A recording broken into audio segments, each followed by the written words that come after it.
Welcome to our presentation series, The Successful Home Improvement Customer. The intended outcome of this series is twofold: to provide you with an informed understanding of what you are entitled to from your project team and how you can identify those true professionals who provide it, and to help you know the most constructive way to engage in the renovation process and handle your responsibilities towards reaching a winning result. Without a common understanding for the renovation process among all members of the project team, you raise the risk of stress, disappointment, and conflict. The emphasis in this presentation is on how that process should work. This is not an attempt to advocate for the building industry, nor does it gloss over your obligations as a customer.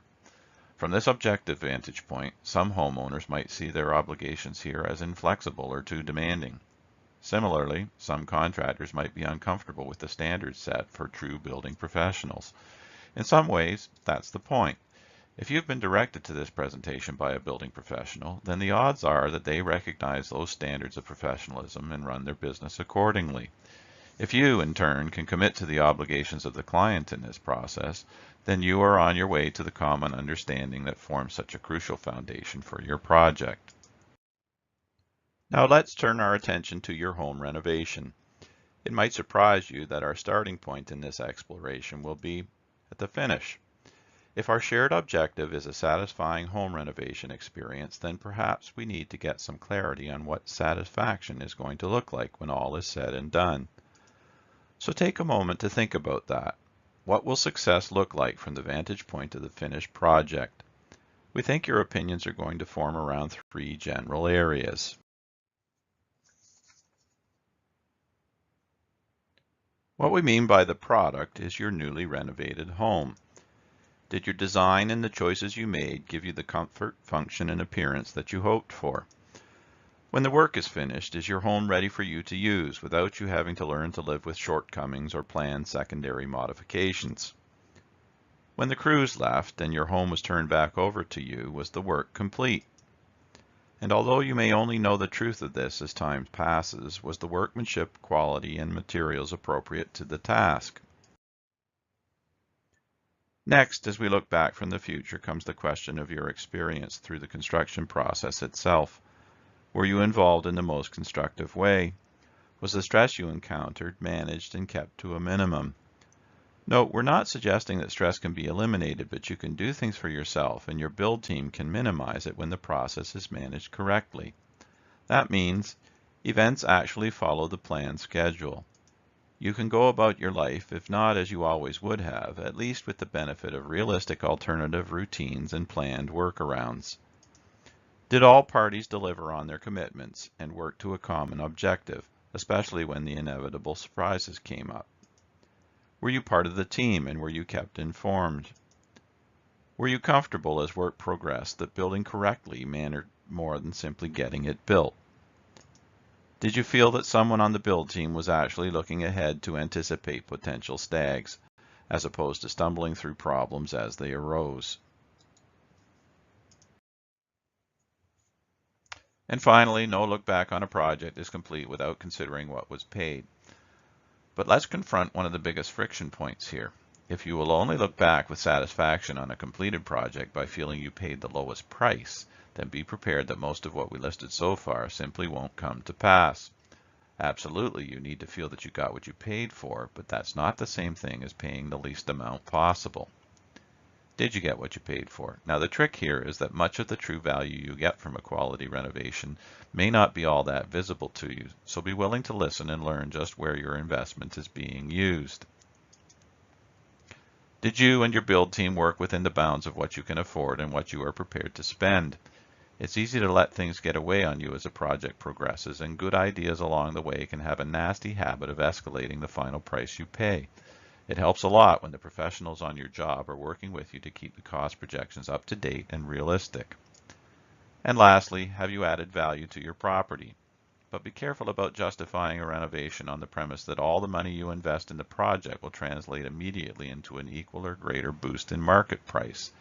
Adding value for you isn't identical to adding market value.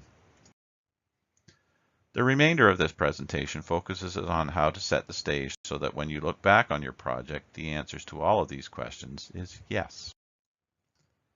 The next few minutes might sound like everything is down to you. That isn't the case, but if you play your role at the front end, then you can spare yourself a great deal of pressure and anxiety as things ramp up. So let's start by considering your expectations and your decision making. Get those things right and the odds turn in your favor. Focus on your goals. Define what elements you must have versus what would be nice to have. As much as possible, speak with a common voice. Don't wait until construction is underway to work it out or compromise within the family. Aim to resolve things during the design process and incorporate input from the professionals you employ. Make it clear when decisions are made. Don't leave people guessing at who has the last word, and don't let trial and error be your process for working out solutions. There will be hard decisions, whether it is resolving different priorities within the family or questions in your own mind. These decisions have deadlines that are dictated not by people, not your builder or your architect, but by the renovation process itself and the order in which things need to happen.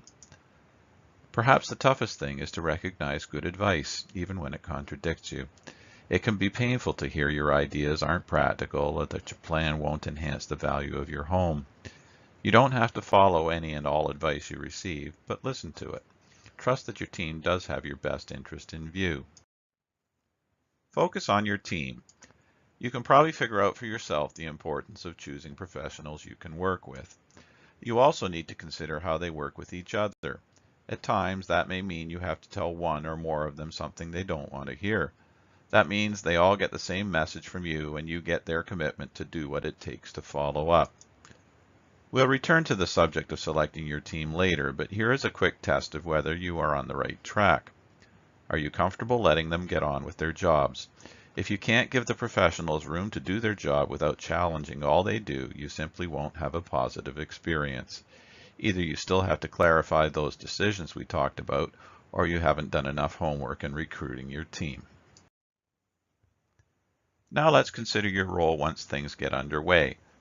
The simplest way to say it is respect the process.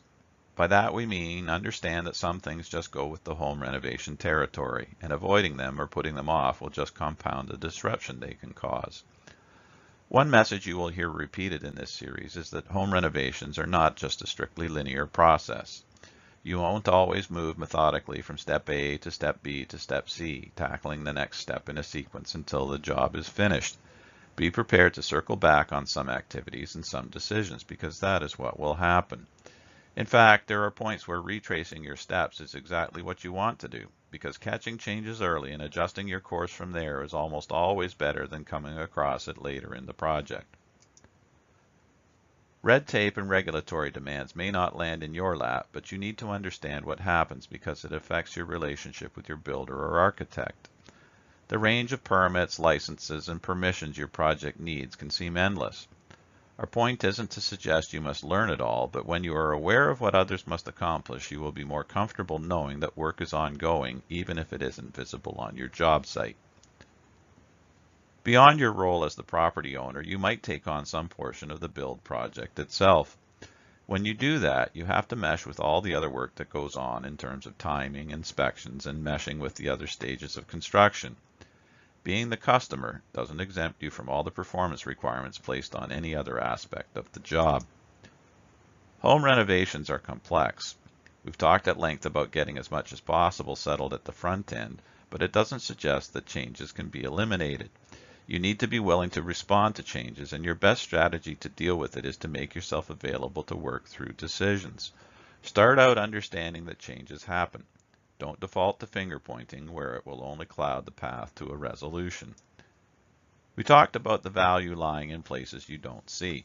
That occurs in off-site work, like making sure your project is legal and safe.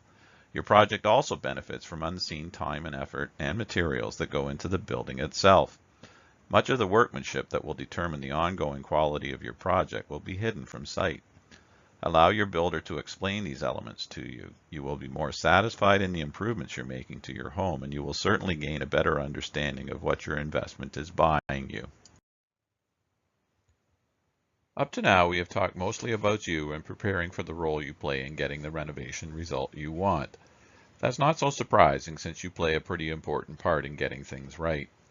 In our next segment, we will look at how all the other stakeholders work alongside you to achieve your objective.